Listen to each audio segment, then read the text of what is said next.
John Cena's on this retirement tour right now. Do you think maybe there's a chance we could see R-Truth versus John Cena?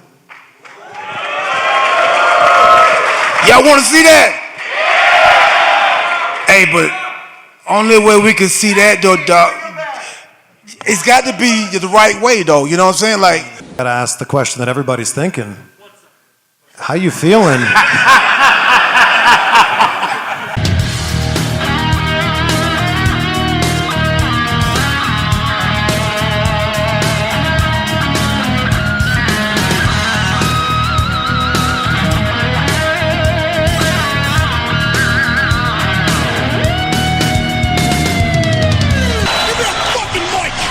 What is going on?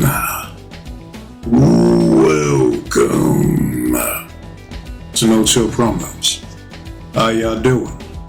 Hope out on Blessed Wednesday if you're watching this. Before I get started on this video about why R-Truth should be the one to beat his childhood hero growing up, John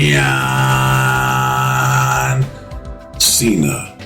Real quick, just gotta give a shout out to all subscribers to the channel and to the followers on Rumble at 417 here on the channel. Thank you to whoever subbed.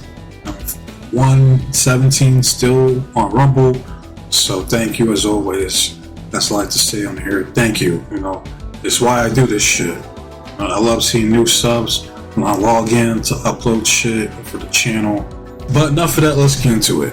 Now, I was thinking about this shit for a minute, right? Because apparently there's some segment on SmackDown, I believe, if I'm not mistaken, to where it was like John Cena and R-Truth, and then R-Truth trying to talk to him, and then Cena just completely dismisses him, just ignores the shit out of him, keeps it moving. And I'm like, there you go. There's your story. Like, who better to take down a heel John Cena than R-Truth? You know, the man that grew up idolizing this man. His childhood hero. You heard it from him. The man himself, he said it. Fucked up with Judgment Day when he could have R-Truth, you know, had a serious heel character and take over Judgment Day and take it to new heights. But you didn't want to go that route. You want to go with the whole R-Truth continues to have dementia, or just he's like borderline retarded. You know, you want to keep doing that same old shit that he's been doing for the past decade. You know, but now it's a chance to seriously push R-Truth. They could build this shit up for SummerSlam this year. You know what I mean?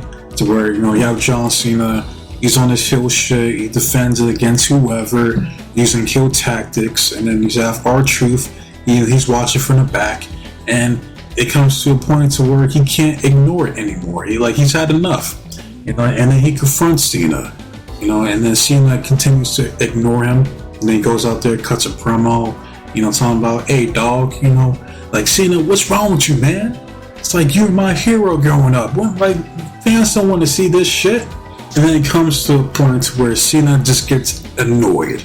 You know, it's just, he views R-Truth as just like a gnat. Now that just keeps bugging him, to where he goes out in the ring, you know, roasts him to oblivion, and then knocks his ass out with the fucking, using like the title, and there you go. And that's what motivates R-Truth to want to take down John Cena once and for all, that he's the guy to do it. Now, like I said, the best option to have the match is at SummerSlam. You know, you have R-Truth win Money in the Bank, he calls his shot at SummerSlam, because Cena, he has limited amount of dates left for the rest of this year. He has like, what, 35, 34, some shit like that. And the weeks leading up to SummerSlam, just imagine the promos between these two. You know what I mean? Like, the crowd loves R-Truth, where they're booing the shit out of Cena, because Cena is just embarrassing R-Truth on the mic. And at one point, they gotta do a rap battle. They have to fucking do it. I'm like, who doesn't want to see that? I want to fucking see it. That'd be hilarious. R-Truth fucking John Cena on the mic one last time. That'd be John Cena's last rap battle. You know, who better than R-Truth? I'm just saying. Right, make that happen. The match happens at SummerSlam, you know, and unlike the decision that was made at Capital Punishment back in 2011, fucking 14 years ago, R-Truth finishes his story. See what I did there? He beats his childhood hero, John Cena, and becomes the next undisputed WWE champion. Now, of course, he's not going to have the belt that long. Right? He might have it for like maybe a week or two. Right? Like, I wouldn't be surprised if he drops it back to Cena. You know what I mean? Because you're not going to have R-Truth fucking enter WrestleMania 42 as a champion. You know what I mean? They're not going to fucking do that. And they could do it to where, like, John Cena gets the belt back from R-Truth. Right? He becomes an 18-time world champion. Fuck it, why not? He's already 17. Because Cena's story is he wants to ruin wrestling, or at least the WWE. Take that belt home and all its prestigious history, its lineage of all the champions that came before him. It ends come December, right? So he's trying to rush to try to get that belt back from R-Truth before the year is out, before his dates are up. So you can tell that story, you know what I mean? For the rest of the year, and then they can do fucking capital punishment at the end of the year or some shit, or whatever fucking pay-per-view, like December to dismember. I don't fucking know. Alright? I'm just saying, like, I would love to see it. I would love to see R-Truth be the one that beats John Cena and finally becomes a world champion here in this company. Finally getting a serious push. And I'm not trying to hear this shit about, oh, he's old as fuck. Yeah, he's old, but he doesn't look it. He looks like he's still in his fucking mid-30s. Right? He can still work. He's good on the mic. R-Truth is underrated. He really is. You know, people, you know, they're so used to the whole retarded, you know, amnesia R-Truth, to where they, you know, if you go back and do your research and you look at K-Quick in TNA, or his underrated heel turn, you know, back at that whole Little Jimmy era, which was short-lived, but that was back in like 2011, 2012. That was back when he's teaming up with The Miz. Awesome Truth. Remember that tag team? I'm just saying, R-Truth is underrated, right? So how about give the man a thank you, you know, for someone that didn't leave. He's been here since 2008, right? So give the man his flowers. You know, treat it kind of similar to Mark Henry's run, the Hall of Pain run, which was fantastic. It just sucks that he had to drop the belt because he got injured. You know what I mean? Something like that. You know what I mean? Give the man, you know, a few months as a champion to validate R-Truth for all his hard work and all the entertainment over the years for this fucking company. You know what I mean? That's what I want to see. Because I see people who are talking about, like, oh, well, based off the narrative, I think the best option would be Cody Rhodes. No. The whole Cody Rhodes experiment is done. It's over. He had that belt for a fucking year, didn't do jack shit with it. Who did he elevate during his 1 year reign as a champion? You let me know.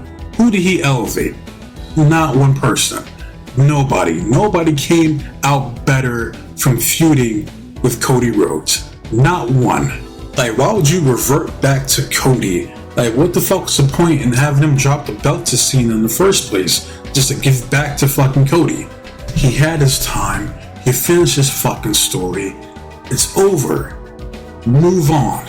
It would take 10 years minimum of pushing Cody Rhodes consistently as a top guy to even be considered on Cena's level.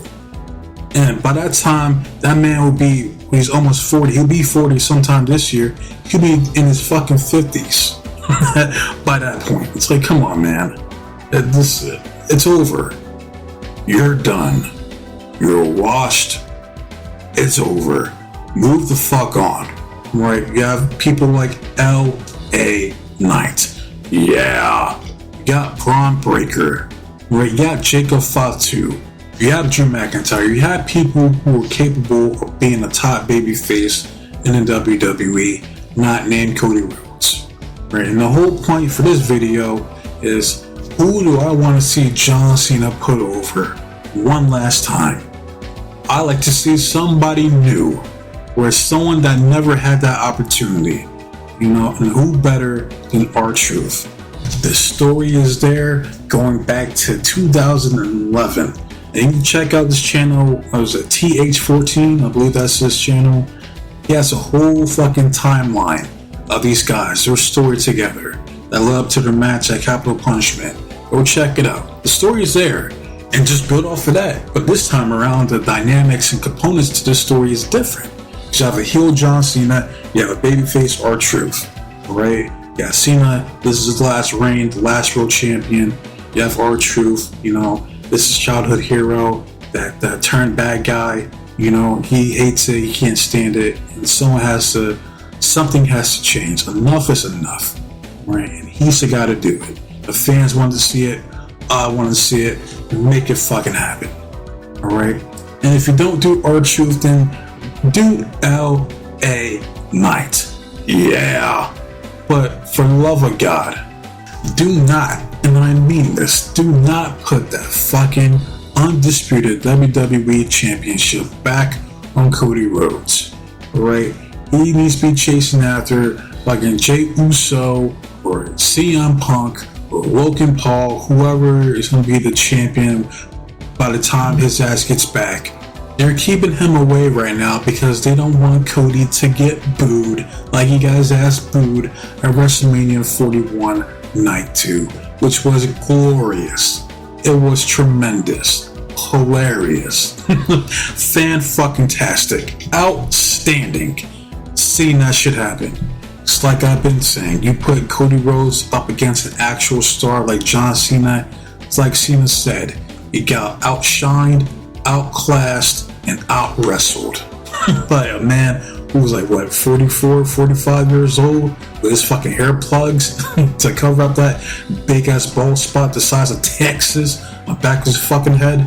It's sad, but they have no one to blame but themselves for choosing Cody Rhodes in the first place. To be that guy, the top guy. He never was and never will be that guy, alright? He's the guy that works for the guy who is the guy. You understand? And I do apologize, I don't mean to go off on a tangent. It's just, I fucking hate Cody Rhodes. It's like you wasted a year putting the belt on this dude, and for what? To bring back John Cena's washed up ass and have a lackluster, mundane feud leading up to WrestleMania 41 because you failed to build up anybody worth a damn to challenge Cody Rhodes at WrestleMania 41 in the first place. Cena said to himself, like, they really kept the belt on Stardust for over a year. Like, nah, I gotta come in, I gotta end this shit. This company needs a hard reset and start over. Just start off from scratch, right? And all the lineage, all the good shit, it ends with me. I'm out. I'm taking that belt. I'm getting the fuck out of here. Nah, I'm just bullshitting. But in all seriousness, I want to hear from you guys, right? Who do you guys want to see beat John Cena and end his 17th world title reign? Because this is it, you know. He said this is his last year being a full-time wrestler, even though he's like part-time. But this is it for him. So who do you want to see John Cena put over on his way out? Put that shit in the comment section. Now, to those who go out their way to like and comment on my videos, thank you so very much. To those who go out their way and dislike my videos, keep doing you, more power to you. As far as the next video, I finally finished watching WrestleMania 41 Night 2, so that review will be coming up next. And I got a whole bunch of shit that I want to do regarding WrestleMania. The shit with Triple H and if there's some look at the talk, what The Rock is not cooking. I know exactly what needs to happen between those two, right? If they were smart, you know what I mean? So I got a bunch of videos coming up here this week. And once again, I do apologize because I want to put out more content, but these allergies have been fucking me up these past couple weeks. So I just gotta ride out this storm, and before you know it, I'll be good to go, back to normal, and I'll be making try to do 2 videos, try to catch up on shit, you know what I mean? But yeah, I waste enough of you guys' time. So with that said, Be safe, be blessed, take care of yourself, protect you, yours, your loved ones, stay warm, stay dry, stay frosty. But most importantly, trust in God. God be with you. I'm out of here. Until next time, adios.